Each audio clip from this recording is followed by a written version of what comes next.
right, God morning, everyone. This is Desmond. We're back. We're going to continue going through God's plan for the ages.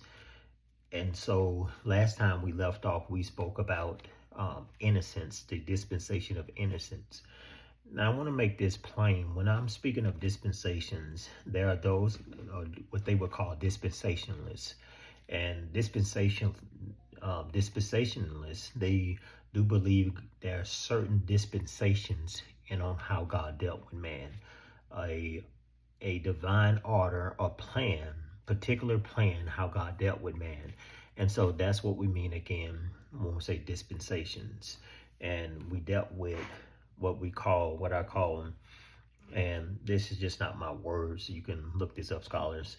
They call them dispensations, and usually it's 7 of them.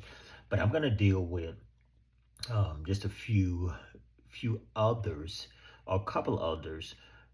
I'm going to lump them in, but I'm going to still stick with the norm, or the 7 dispensations. But I'm going to lump in just a couple of more, what I believe also is a aspect of a dispensation.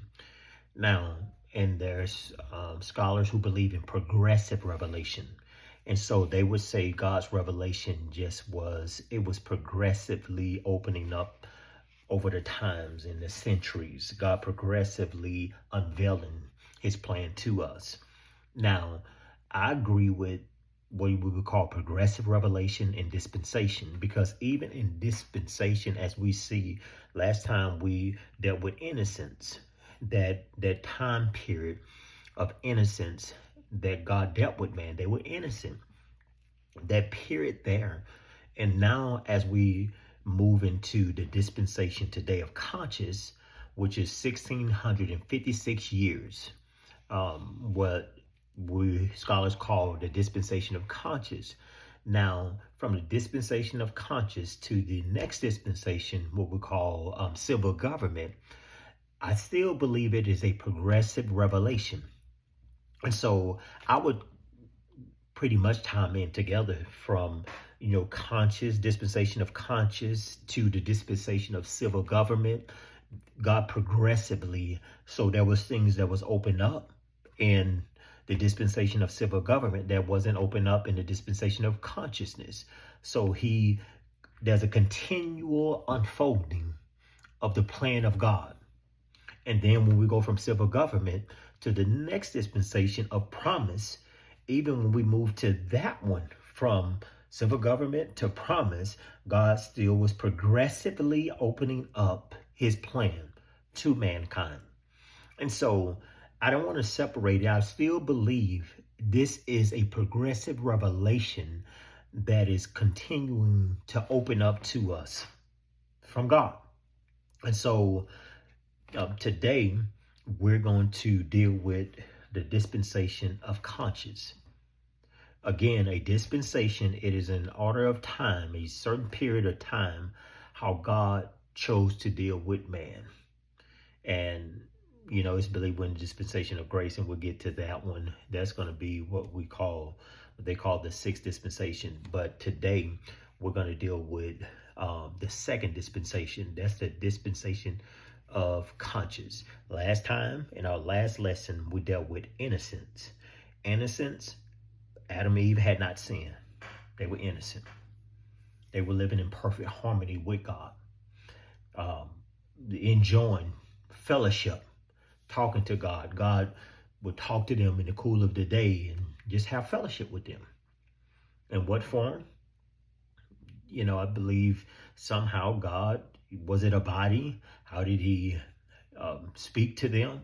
It just say he's walking and he was speaking to them. We do know this, that there was no hindrance by sin, because sin hadn't come yet. And so we don't know how long that period was, the innocence, and if it was thousands of years or whatever it was. We do not know that. But let me pray. God, thank you again for your word, asking that you open it up and give us insight into the mysteries of the kingdom. Thank you for just revealing yourself to us through the Holy Spirit. And also, God, you've given us your written word. Thank you, and I praise you and bless your people in Jesus' name. Amen. Okay, so let's deal with conscience, the dispensation of conscience. So for 1656 years, God dealt with mankind. They were conscious of their sin. And I can't wait to get into Hebrews, where the consciousness of sin, or the guilt of sin, is no more. And, and that's in dispensation of grace. But in this 1656 years, they were conscious of their sin. So if they were conscious of their sin, there was this constant guilt on the heart of man. They had no confidence in God as Adam and Eve did before they fell. They had this boldness, Adam and Eve did. But when sin came in, they had the boldness no more. They felt like God was against them. And they had animosity against God. That's what sin would do. And so this was 1656 years that this place of consciousness took place. And so let's deal with this. Now, what took place during this time, from Genesis 3:22 to Genesis 7:33 before the flood, that's what we're calling the dispensation of consciousness. Again, Genesis 3:22 to Genesis 7:33. That time period there is where, and then you can see sin getting worse and worse. And during that time period, we can see Cain, Abel, and the line of Seth. And so during that time, Cain, Abel, the line of Seth, we can see Cain. We know during this time, Cain killed his brother Abel. And let's deal with that. Look at that guilt that came because of the sin. Now we see the first murder.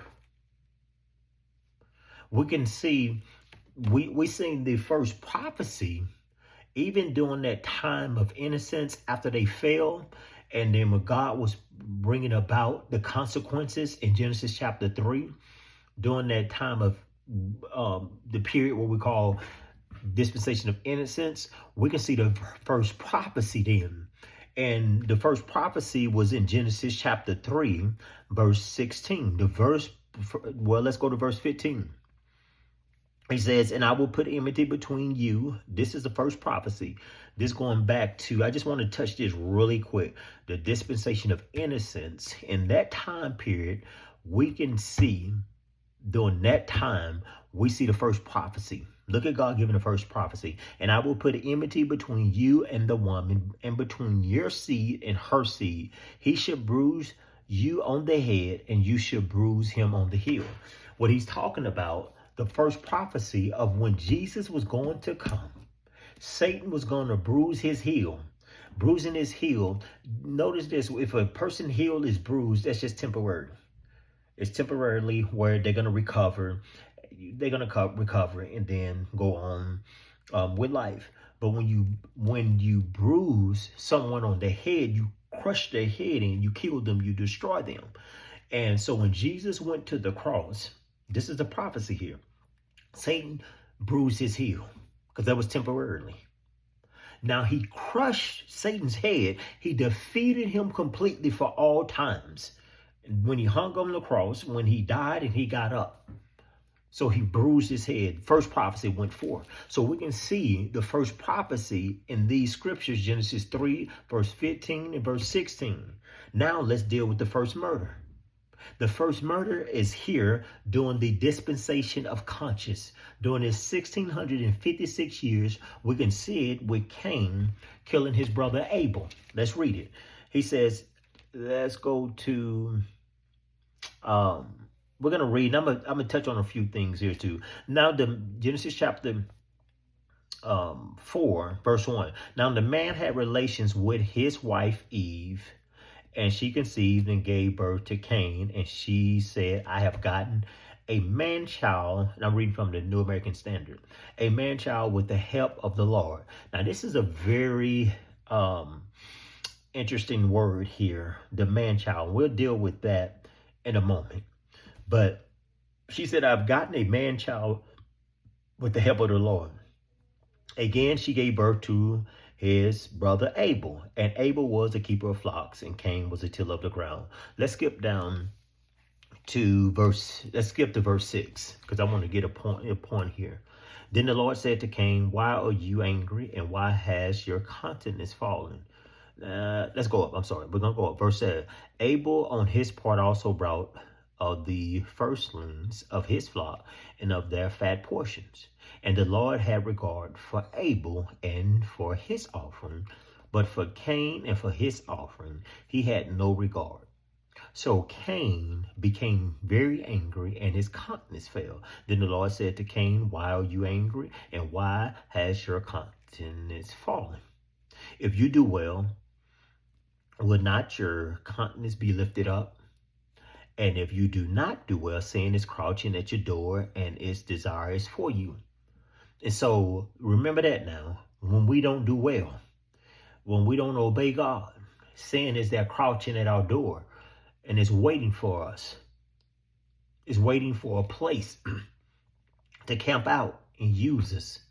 Now I'm giving, and I want to bring this point out, and I say this here, that there are scholars that believe when he's talking about sins crouching at your door and its desires for you, but there are scholars who's talking about who would say that God, it was the sin offering for Cain to offer a sacrifice, because we can see the first sacrifice in here when God was the first one to do a sacrifice when he covered Adam and Eve with animal skin. So it is believed that God sacrificed the first animal to cover them. So God taught Adam and Eve the way now that they've fallen, where they can have fellowship with him. So I just want to bring that point out. There are scholars who believe when he said there's sin crouching, or some translations read it a little bit different.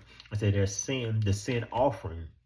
I don't necessarily bring out the sin offering, but in the Hebrew, you can interpret it that way. There's a sin offering at the door, Cain. If you do well by bringing this sin offering, God would accept you and receive you too. And I can kind of get with that. I can also get with this fact that when we don't do well, sin is still crouching at our door, waiting to get in and to use us. And so, but I do want to bring that point out, that it is believed, and I'm gonna go back up in a moment to kind of show you something that was said earlier about the man child, but sticking with this point here, that Adam is believed that God taught him, Adam, since you've fallen, now in order for us to have any kind of relationship or us to be able to talk, let me teach you the way to have some kind of fellowship with me. It's going to be through offering, through sacrifice. Without the shedding of blood, there'll be no remission of sin.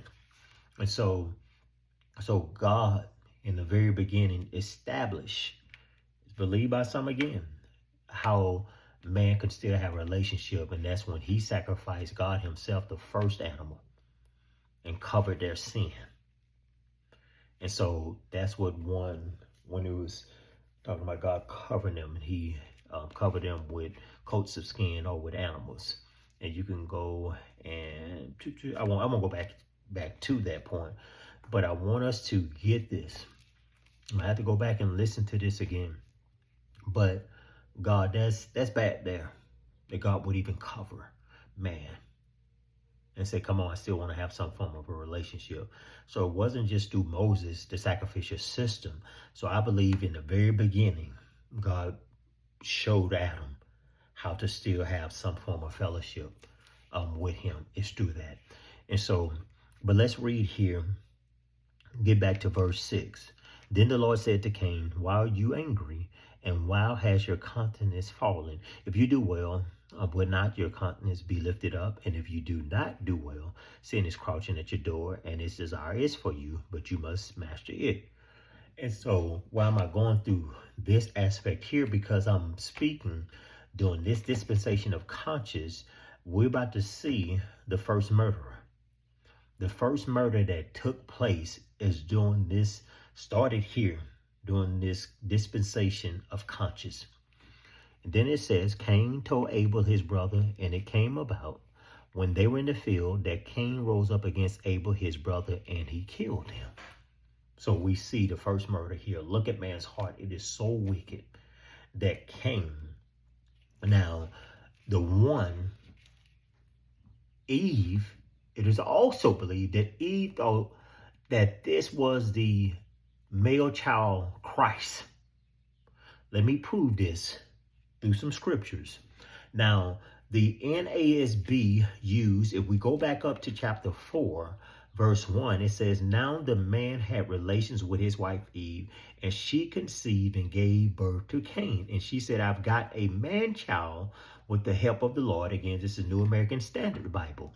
So she said, I got a man child. Because again, if this is true, that God set Adam and Eve down and he showed them, this is the way that you're going to have relationship with me through the sacrifice. And this sacrifice, it represents this sacrifice of these animals. I'm going to teach you something, that I'm going to send my son. Jesus Christ is going to come one day, and he's going to die for your sins and save his people from their sins to bring you back into relationship with me, where you can live with me for all eternity. Why would I say this? Again, if we go back to Genesis chapter 3, verse 15 and 16, the first prophecy that was given, it was given concerning Jesus defeating Satan. Jesus dying on the cross. That's what that's dealing with. So I do believe that God told them, I'm going to send that Redeemer, Jesus. This is what he's going to do. He's going to bruise. Now, you don't have to take this, guys. Let me just say this. I don't want you to say I'm reading into the scriptures. You can look it up. This is believed by scholars. I'm just going off some of these words I'm trying to get you to see in Genesis 3:15, verse 16, when it says, and between your seed and her seed. What seed are we talking about? Christ. Satan. But look what he says. He will bruise again you on the head. He's talking about look it up. He's talking about the cross. Talking about Satan again. Putting Jesus, or using wicked man to get Jesus on the cross, but Jesus defeated him. This was the solution. I believe God may have given this to Adam and Eve. And then when Eve maybe, supposition here, but just hear me out. And when Eve had this kid, Cain, because they had already fallen, and she says, I have got a man child with the help of the Lord. She used the Lord, that's the covenant name. This covenant name that God was going to send the Redeemer through this covenant name, Lord. This is God's covenant name. He cut covenant where at the cross. So I want us to see this. That potentially she believed that this was him. This is why I say that. Let's go to, I want us to look at, I think it's Revelation. Let's see. Chapter 12, verse 5. Let's go to Revelation. Chapter 12, verse 5. It says this in Revelation chapter 12, verse 5. And she gave birth to a son. So he's talking about Israel. You know, in Revelation, there's some symbolism and things like that. But she gave birth to a son, a male child. Now, listen, now the same word. Or in the, think of that I just read in Genesis chapter 4, when Eve said, I've gotten a man, a male child from the Lord. Now we go to Revelation. It says, and she gave birth to a son, a male child. Again, the she is referred to by some scholars believe Israel. And who did Christ come through? Christ came through the line of, Israel. He was an Israelite. He was a Jew. Christ was. Who is to rule all the nations with a rod of iron. And her child was cast up to God and to his throne. It's believed in his throne. It is believed this is Christ. Christ will rule the nations. When would this come? This is going to come during the millennium. So let's look at another scripture. I want us to look at Revelation 2:27, because I want us to see Revelation 2:27.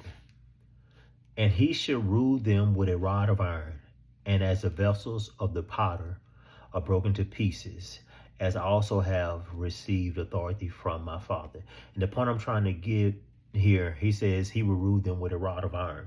The same wording, pretty much from Revelation 12 I just read.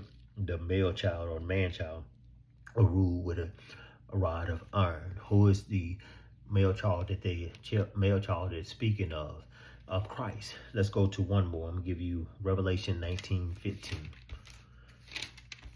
Revelation 19:15. It says, from his mouth comes a sharp sword, so that with it he may strike down the nations, and he will rule them with a rod of iron, and he treads the winepress of the fierce wrath of God, the Almighty. And on his robe and on his thigh, he had a name written, King of Kings and Lord of Lords. That's Christ. And so now let's go back to Genesis, because I want to bring that point out. It says, now the man, again, Genesis chapter 4, verse 1, the man had relations with his wife Eve, and she conceived and gave birth to Cain, and she said, I've got a man child. So it is reasonable, or it is possible for Eve to think that this is the one, that God would redeem his people. This is the man child that would rule one day, that will restore God's earth back to its original state. This is the man child that maybe Eve could have been thinking, that the garden that I messed up, that we messed up, this is what we can do. God is going to restore all of that. Maybe she believed that it was going to come a time where he was going to rule with a rod of iron.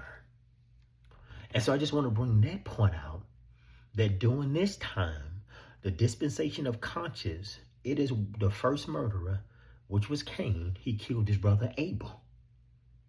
And so we can see during that time, the line of Cain. Cain had children. We can go to, if you go to chapter 4, verse 17, and just start reading, we'll see the line of Cain in that place. And then we see the line of Cain, we see the line of Seth. Seth is the next kid. Adam and Eve had Cain, Abel. Abel was killed by Cain. And then they had another kid, Seth. And so Cain, now, this is also during this time period where Enoch, the first man to live that never died. Two people in the Bible that never had a physical death, Enoch and Elijah. Those are the only two. But during this time, we can see where Enoch was taken up. He had lived 65 years. We'll see that in Genesis. We can see that in Genesis 5. Enoch lived 65 years. And he lived for God for 300 years. So the first 65 years, Enoch I guess he wasn't living for God. I don't know. But he says when he was 65, he lived for God. In that age of 365, he was caught up. God took him because he lived in that place of such a place with God. God just took him. Now, let me bring this point out. Now, you're going to see, if you read during this time period, there's two Enochs. There's the Enoch from Cain's line. You can see, let's see, from Cain's line, you see Enoch, and then you see an Enoch from Seth, from the line of Seth. Both of these are God's, or Cain, or Adam's kids. Cain was Adam's kid, and Seth was Adam's kid. But Cain's lineage, in Cain's line, he had an Enoch, but it wasn't the same Enoch that came from Seth, Cain and or Adam's other son, Seth. And so I want to bring that point out. Let's look at this really quick. Genesis chapter 4, verse 17. Cain had relations with his wife, and she conceived and gave birth to Enoch. So Cain, this is the Enoch. I don't want you to mix up the two, because you start reading, you get confused. The Enoch in Genesis 4:17 is not the same Enoch that God took, and God raptured up, took him away. And so make a distinction and a difference there. The Enoch from Cain's line did not get raptured up. Now let's go to the Enoch from Seth's line. Let's read Genesis chapter 5, verse 3. When Adam had lived 130 years, he became the father of a son in his own likeness, according to his image, and named him Seth. So as you read Seth lineage, if you go up to verse 18, let's go here. The father of Enoch is Jared, and Jared is from this lineage of Seth. So verse 18, Jared lived 162 years and became the father of Enoch. Then Jared lived 800 years after he became the father of Enoch, and he had other sons and daughters. So all the days of Jared were 962 years, and he died. Enoch lived 65 years and became the father of Methuselah. Methuselah was the oldest living man in the Bible. Then Enoch walked with God 300 years. See, that's what I was saying earlier. He lived 65 years, and then he walked with God 300 years. Walked with God 300 years after he became the father of Methuselah, and he had other sons and daughters. So all the days of Enoch were 365 years. Enoch walked with God, and he was not, for God took him. So this is where we get that. So Enoch walked with God, and God took him. So during this dispensation of consciousness, we can see the first murder. During the dispensation of consciousness, we see Cain killing his brother Abel. We can see the first, you can call it the rapture. Or rapture just means a snatching away or catching up. We can see the first rapture, or the first person not dying. We see that in the dispensation of consciousness, which he come from the line of Seth. We can see that during this time. And also, now during this time, this is when God flooded the earth. You can see that in Genesis chapter 7, verse 11, and then go ahead and read verse 12 through 23. So we see God flooding the earth during this time. The earth had gotten so wicked, and the earth had gotten so bad that God flooded the earth. He only spared Noah and his family. Eight on the boat. So we'll get to that in a little bit later, maybe in civil government and things like that. But I won't get too wrapped into the flood at this point. But just notice now again, the dispensation of consciousness, where man was conscious of his sin, with his guilt, and that's why it was this guilt. Even the guilt in Cain, it caused him to go and kill his brother. Man's sin had gotten so wicked, and we can see during this time, where it was believed in Genesis chapter 6, that the sons of God, and scholars believe that these were angels, the sons of God, these angelic beings, if that is the case, and some believe the sons of God, these were from the line of Seth. There are some who believe the sons of God were from the line of Seth, and these were God's people, and then they began to mingle with heathenistic people, with the heathens, the ones that was outside of God. And so they had kids with them, with these heathenistic women, and they produced men and women that wasn't of God. They produced the giants and things such as that due to their rebellion. But there are scholars who believe the sons of God are the angels, the angelic beings, and we can see this. And also we go to Job. The sons of God presented themselves. Job chapter 2. Look at that. Chapter 1, chapter 2. They presented themselves before God. And so during this dispensation of consciousness, and if it is the case, these angelic beings, these fallen angels, they saw the daughters of women and they slept with them. How is this possible? It is possible. There is an aspect to even the angelic creature that they're able to form into certain things, a certain aspect where they can still tap into physical substance. And so that is, I believe that is possible. But they made it with these women, the daughters of men, and they produced these giants of these. In other words, it was strange flesh coming together. And so we see a lot of sin happening during this time of consciousness, this guilt that was driving men to all kinds of sin, angelic beings sleeping with them. And if this is the case, and even let's just say the sons of Seth, who was God's people, and sleeping with the women, if that was the case, the point is this: during this time period, is 1656 years, we see a time where sin was getting worse and worse and worse during this dispensation. And God came in Genesis 7 and he flooded the earth, because sin was so bad. And so again, the dispensation of consciousness. Adam and Eve had Cain, Abel. Cain killed Abel. And then when he killed Abel, and then they had Seth.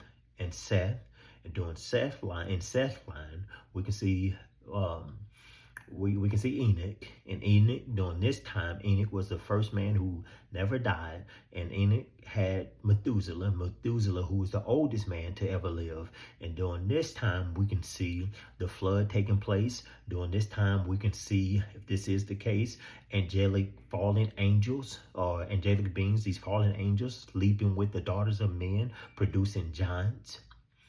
This was outside of God's covenant, outside of God's plan.